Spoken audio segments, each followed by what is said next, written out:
Welcome back to the True Detectives podcast, where we explore the fascinating world of true detective stories and weird investigations, those cases that just blur the lines between fact and mystery. I'm Adrian Smith, and with me today is Dr. Julia Jones, resident expert in, well, pretty much everything. Happy to be here. So today's investigation, it's a real head-scratcher. We're diving into a story about a detective who gets his hands on a piece of tech that's straight out of science fiction. It's a memory extractor. This thing can literally pull memories from a suspect's mind and play them back like a video.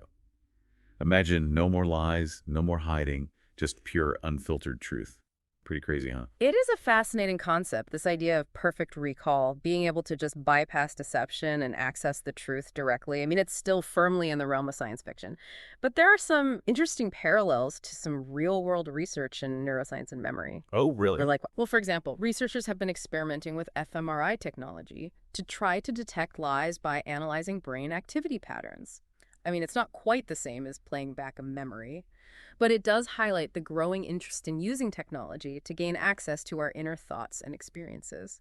That's wild. It really makes you wonder how far we are from actually being able to extract memories, like in this story. It's certainly a possibility, but the ethical and legal implications are just immense. Just imagine the potential for misuse, the violation of privacy, the questions of consent. Absolutely. And that's where our story gets really interesting. Source A introduces us to Detective Alex Carter. He's a veteran detective. He's seen it all, and he's pretty jaded about the justice system. What do you think? How do you think that pre-existing cynicism might affect his reaction to this memory extractor technology? It's an important question. Someone who's already disillusioned with the system might be more inclined to see this technology as like a quick fix, a way to bypass the messy realities of evidence gathering and legal proceedings. But as the story unfolds, I think we'll see that it's not that simple. Right. So Carter gets assigned to this particularly brutal murder case. Seems pretty open and shut at first. But when he uses the memory extractor to delve into the minds of both the victim and the killer, well, the lines start to blur. It turns out they both have these dark and complex pasts filled with trauma and pain. The easy narrative of good versus evil kind of falls apart. And Carter, this hardened detective, starts to empathize with both sides. That's where the psychological impact of this technology really comes into play. Source B highlights this idea that experiencing someone's memories, so viscerally feeling their emotions, could actually alter someone's personality. It's like walking a mile in someone else's shoes, but on a much deeper, more profound level. And that's exactly what starts to happen to Carter, right?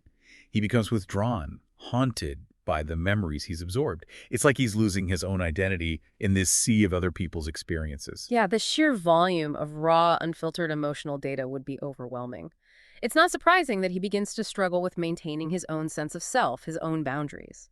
It's a cautionary tale about the potential dangers of tampering with the human mind, even with good intentions. And here's where things take an even more interesting turn. As Carter continues to use the memory extractor, he starts to see a bigger picture emerging. The case isn't just about one murder, but about a system of abuse and power that enabled this violence. What's fascinating here is that Carter's investigation becomes about more than just catching the bad guy. He's confronting these systemic issues, these societal failures that contribute to crime and violence, issues that traditional legal proceedings often overlook.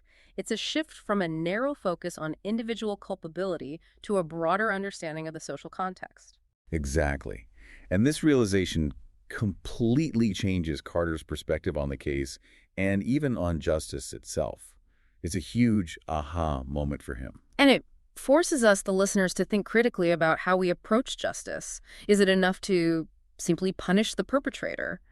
Or do we have a responsibility to address the underlying social and systemic issues that create these situations in the first place? Right. It's a really thought-provoking question. And it all leads to this incredibly tense climax on a rain-soaked rooftop. So picture this Carter on a rain-soaked rooftop facing the killer. Talk about a classic scene. It certainly sets the stage for a dramatic confrontation. You know it. He's got his gun drawn. But he's completely flooded by the killer's memories, the terror, the rage, the justifications.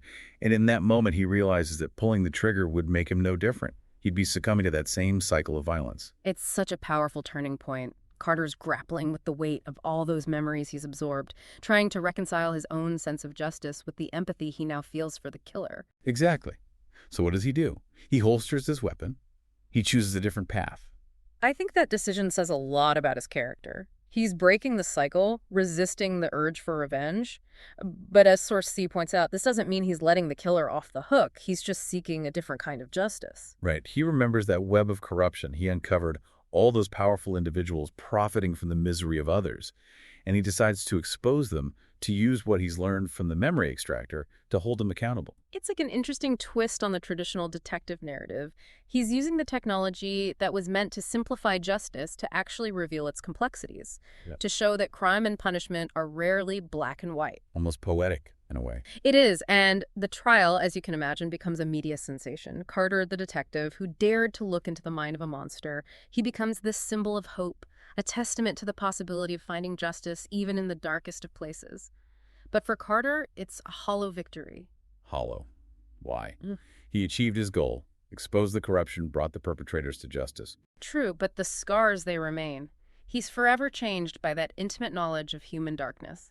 The understanding that the line between victim and perpetrator, between good and evil, is far more fragile than he ever imagined. It's like that saying, once you see the sausage being made, you can never look at it the same way again. Only in this case, it's not sausage. It's the human psyche. The capacity for both incredible good and unspeakable evil. And the weight of that knowledge, that understanding, can be crushing. For sure. So in the aftermath of the trial, the memory extractor program is shut down. Deemed too dangerous, too disruptive. Source D goes into detail about the reasons for the shutdown.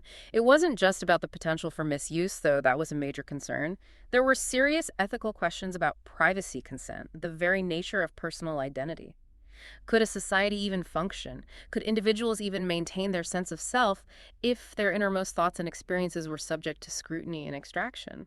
That is a chilling thought. It makes you wonder if this technology were real, would we even want it? Would the benefits really outweigh the risks? It's a question with no easy answers. So where does this leave Carter? What becomes of him after all of this? Well, it takes a leave of absence from the force, walks away from the badge, from the city that holds so many painful memories. He's a changed man, haunted by what he's seen, but maybe a little wiser, too. He's learned that justice isn't always about punishment. Sometimes it's about understanding, about empathy, about addressing the root causes of violence. And sometimes the pursuit of justice requires personal sacrifice. I think his story serves as a cautionary tale about the dangers of looking for easy answers, of relying on technology to solve those complex human problems. It reminds us that progress, especially in law enforcement and criminal justice, has to be approached carefully, with a deep understanding of the ethical and psychological implications. That's a great point. It's easy to get caught up in the excitement of new technology. But we can't forget about the potential consequences, those unintended impacts on individuals and society as a whole. Precisely. And Carter's journey is a reminder that some doors once opened can never be closed. So as we wrap up this investigation, let's turn it back to you, the listener. What are your takeaways from this story? If you had access to a memory extractor, would you use it? What are the ethical lines you wouldn't cross, even in the pursuit of justice? It's a lot to consider, but I think these are important questions. Because as technology advances the line between science fiction and reality, well, it gets blurrier all the time. Yeah, it really is a lot to consider. I mean, this whole idea of a memory extractor, it forces us to confront some uncomfortable truths about ourselves, about good and evil, about how far we're willing to go for justice. And it really challenges our assumptions about technology. We tend to see technology as a tool for progress, a way to solve problems and improve our lives. But, this story reminds us that technology can be a double-edged sword, with potential for both great benefit and great harm. It's like they say, with great power comes great responsibility, right? We have to be careful about what we create, how we use it, and the potential consequences. Exactly. And when we're talking about something as powerful as accessing another person's memories, well, the ethical considerations are enormous. Do we have the right to violate someone's privacy, their innermost thoughts and experiences, even for a good cause? It makes you think. And even if we could somehow address those ethical concerns, there's still the question of practicality. Source E points out that the human mind is incredibly complex. Memories aren't perfect recordings, They're subjective, fragmented, influenced by emotions and biases. Extracting a memory doesn't necessarily give you the objective truth, just one person's interpretation of events.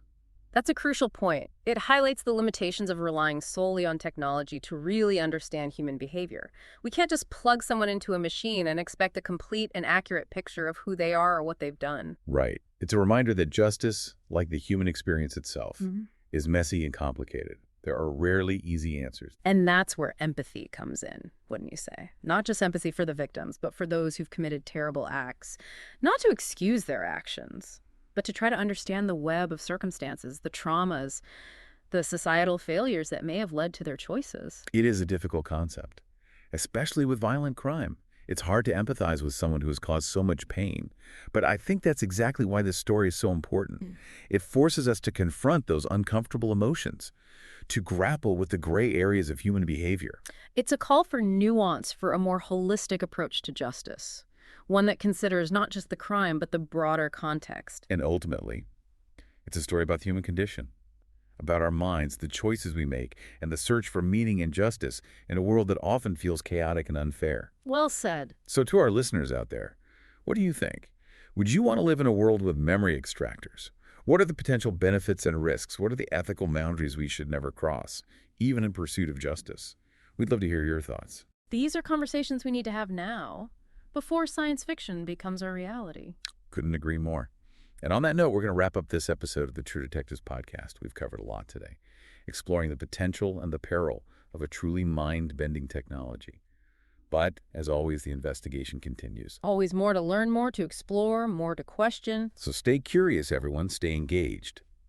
And join us next time for another investigation into the world of True Detectives, weird investigations, and the blurred lines between fact and mystery. Until then, thanks for listening.